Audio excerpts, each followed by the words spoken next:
one do you think is, what do you think? Which one is better now?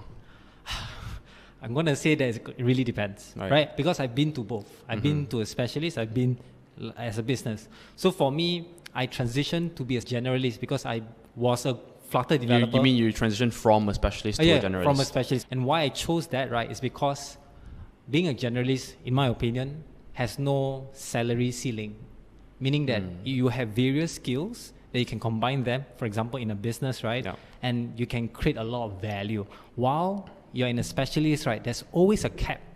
Because most of the time, I believe, a specialist person usually is an employee. Maybe I'm wrong. Which one is easier, do you think? Which one is easier?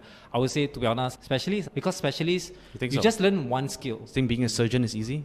No, of course not. But is it easier than being someone who is able to learn multiple skills? Right? It depends, right? On how well you are. Yeah, in those but personally, skills, for me, I think it's easier because when you're a specialist, you're very focused on learning one specific thing. I'm not